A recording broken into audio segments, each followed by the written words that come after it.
Bismillahirrahmanirrahim. Uhayyikum bitahiyyatil Islam.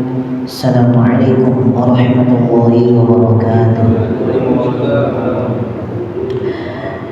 Innal hamdalillah nahmaduhu wa nasta'inuhu wa nastaghfiruh wa na'udzu billahi min shururi anfusina wa min sayyiati a'malina. Man yahdihillahu fala mudilla lahu wa man yudlil fala hadiya lahu.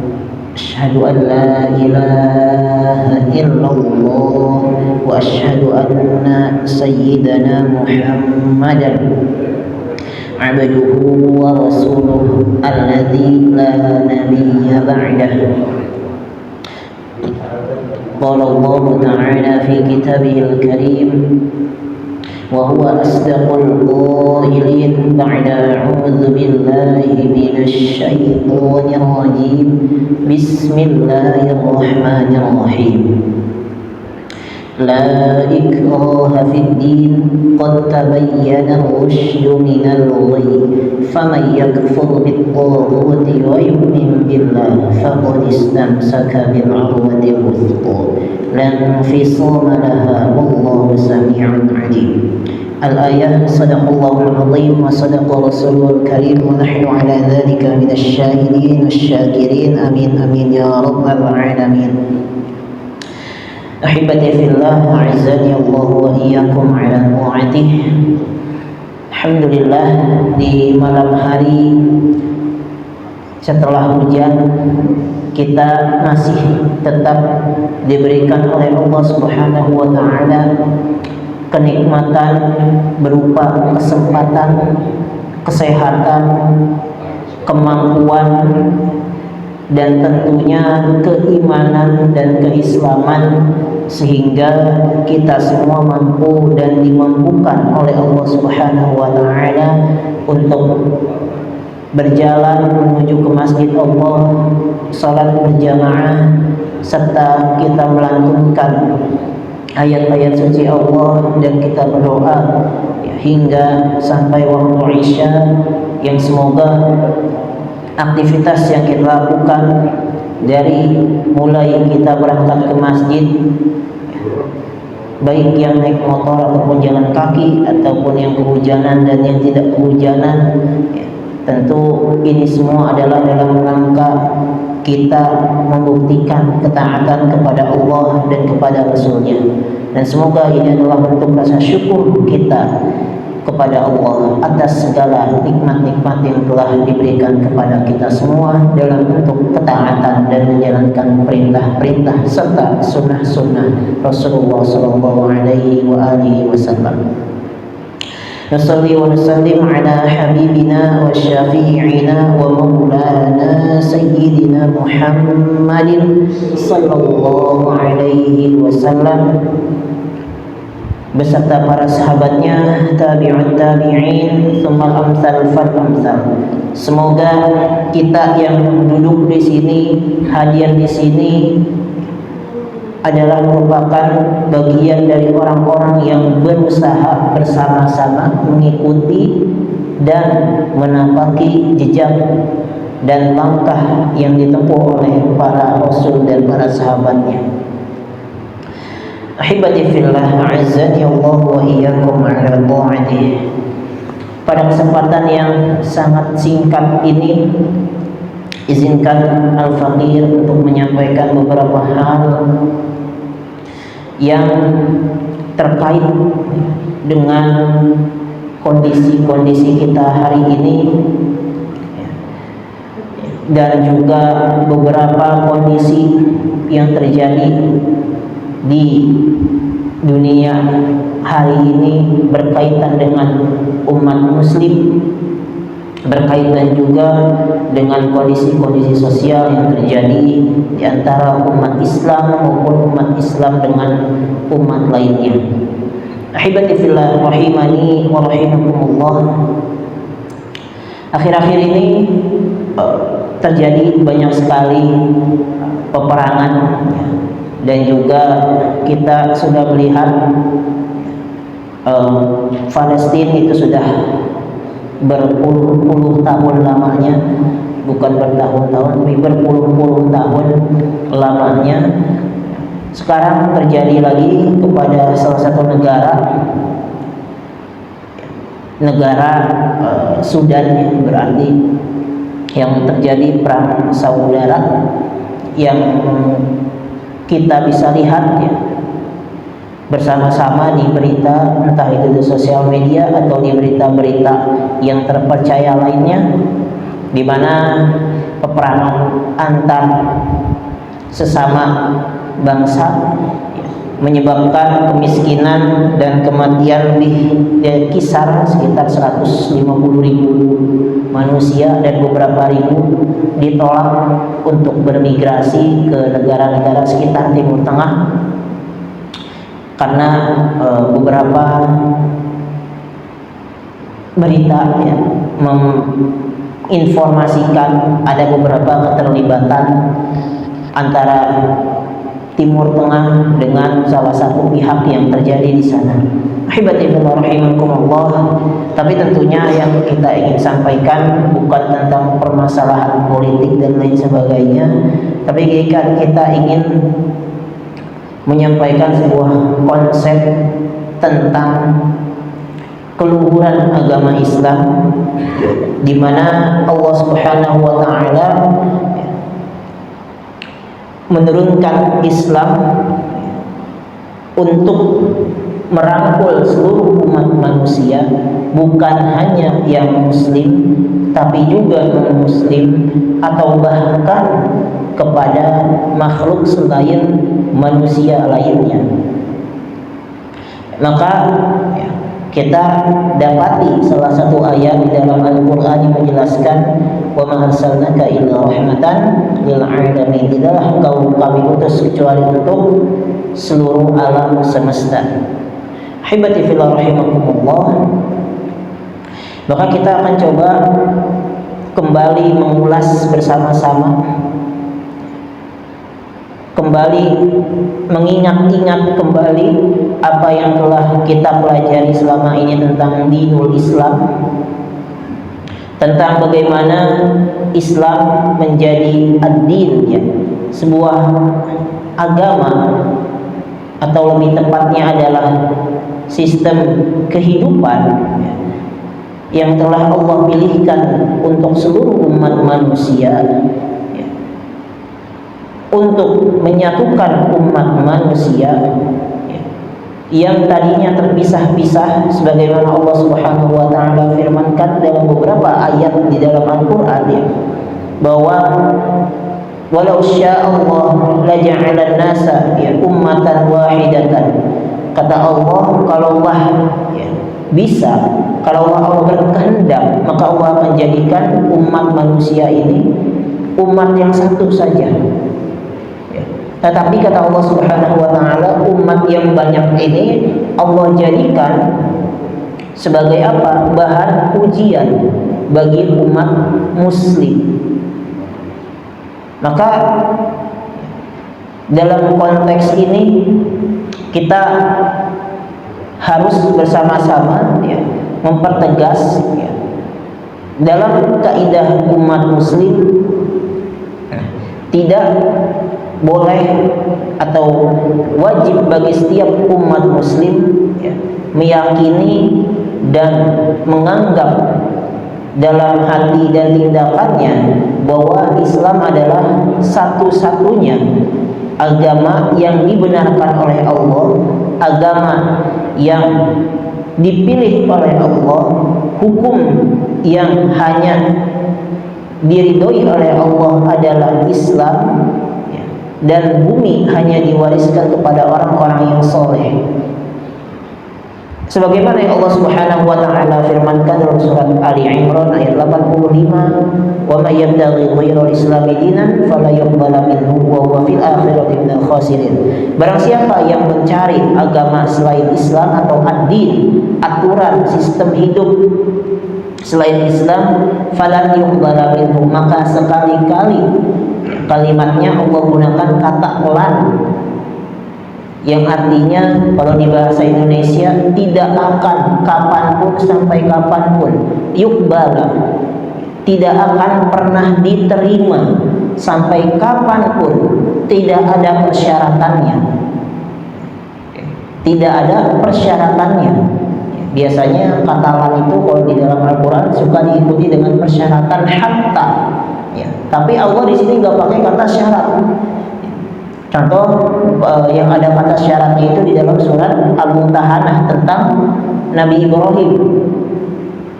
Abadan hatta tu'minu billah, kata Allah kepada Nabi Ibrahim, ya. Akan terjadi permusuhan kepada orang tuamu dan kepada kaummu hatta tu'minu billahi wahdahu. Syaratnya sampai mereka beriman kepada Allah. Nah, di sini Allah tidak menggunakan persyaratan. Artinya kata lan bermakna abadan, tidak akan pernah sekali-kali diterima aturan, hukum, sistem hidup, cara hidup yang diterima di sisi Allah kecuali dinul Islam. Wa huwa fil akhirati minal khasirin.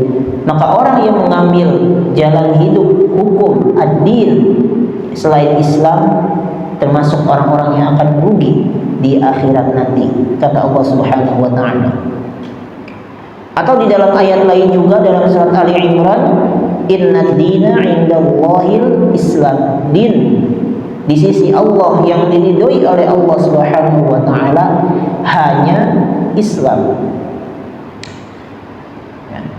Ahibati fillah, azzani Allah wa iyyakum ala ta'atih.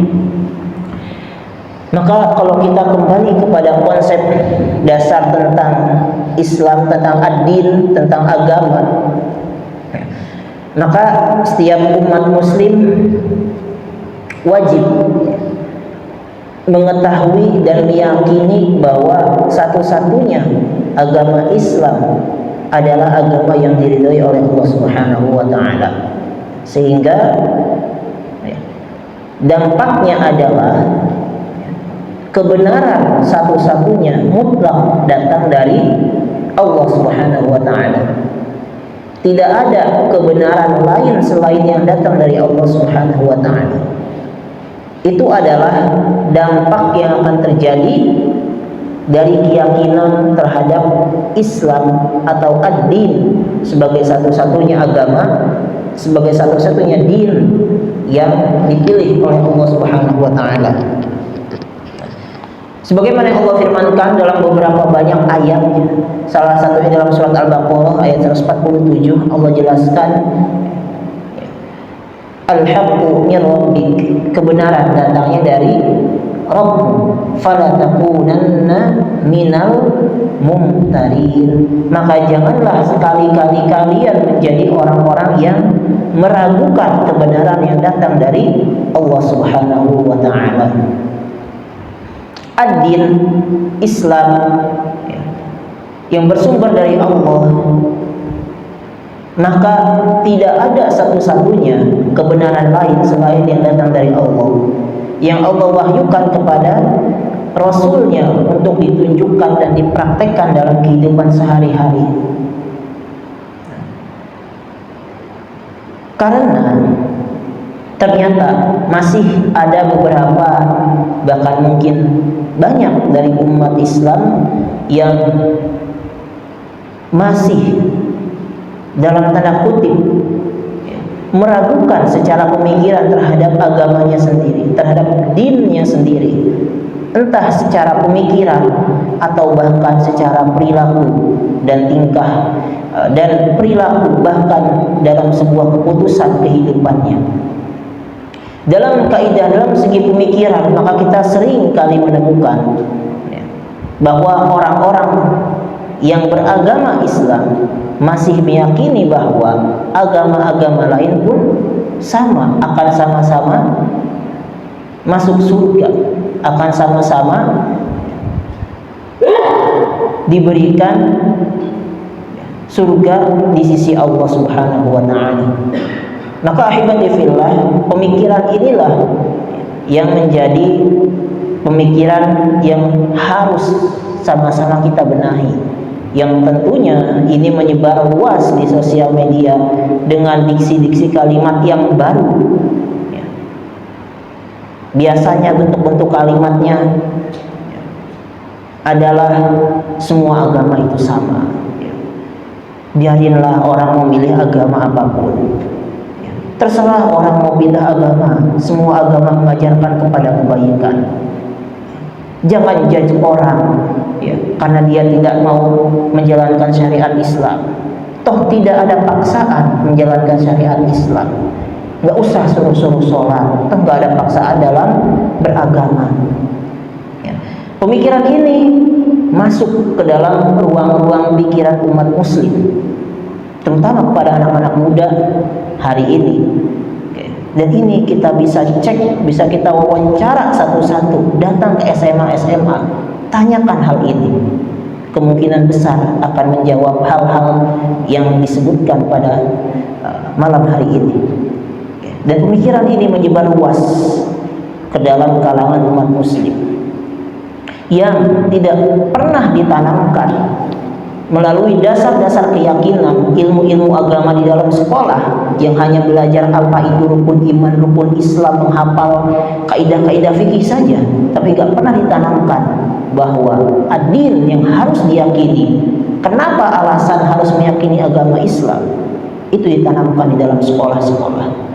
Dan ini adalah fakta yang harus kita terima, bahkan di sekolah-sekolah MA sekalipun, madrasah-madrasah aliyah. Ahibati fillah rahimani wa rahimakumullah, ada juga dalam bentuk tindakan. Bentuk tindakan ini biasanya banyak berupa pembenaran terhadap perilaku yang dilakukan oleh orang-orang yang melanggar syariat Islam, mengikuti ajaran-ajaran yang bertolak belakang dengan syariat Islam, yang tidak bisa ditentang atau yang sudah dilarang di dalam agama secara tersirat maupun tersurat, dengan alasan dalil bahwa semua itu sama, jangan diperdebatkan. Ahibati fillah rahimakumullah, yang kita bicarakan ini adalah dalam konteks keyakinan, dalam konteks akidah, dalam konteks hubungan seorang manusia, seorang muslim, seorang yang mengaku dirinya beriman kepada Allah dan Rasulnya, hanya kepada Allah dan Rasulnya, hubungan vertikal kepada Allah dan Rasulnya. Dan banyak orang yang terjebak menggabungkan hubungan vertikalnya dengan Allah Subhanahu wa ta'ala, hubungan vertikalnya dengan Allah dan Rasulnya, dicampur adukan dengan hubungannya sesama manusia. Hubungan vertikal umat muslim dengan Allah Subhanahu wa ta'ala, maka hukumnya mutlak wajib seseorang umat muslim mengakui apa yang telah kita sampaikan sebelumnya. Makanya Allah Subhanahu wa ta'ala firmankan dalam surat 10 ayat 33, "Famadza ba'dal haqqi illa dhalal." Maka apakah selain kebenaran kecuali kesesatan? Hanya ada dua pilihannya, dhalal atau hak. Faman syaa falyu'min wa man syaa falyakfur. Kalau enggak iman ya kufur. Cuma dua pilihannya dalam Al-Qur'an. Itulah hubungannya seorang manusia dengan Allah dan Rasulnya, vertikal kepada Allah.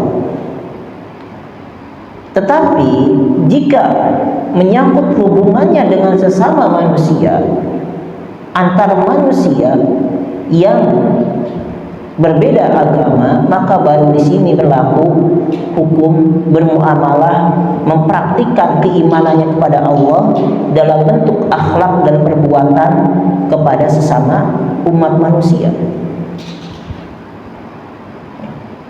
Baru di sini ada kaidah lakum dinukum waliyadin. Baru di sini ada kaidah la ikraha fiddin dalam hubungannya bersama manusia atau antar manusia. Atau dalam surat Al-Mumtahanah ayat 8, la yanhakumullah 'anil ladzina lam yuqatilukum fid din wa lam yukhrijukum min diyarikum an tabarruhum wa tuqsitu ilaihim innallaha yuhibbul muqsitin. Atau muncul kaidah di mana seorang muslim harus berbuat adil dan berperilaku baik terhadap orang-orang non-muslim selama tidak memerangi dan tidak membuat kekacauan atau mengusir umat muslim dari wilayahnya. Maka wajib hukumnya umat muslim berperilaku baik antar sesama manusia dan berlaku adil sebagaimana hukum yang ditetapkan. Itu baru berlaku hubungan antar manusia. Ahibadillah rahimakumullah.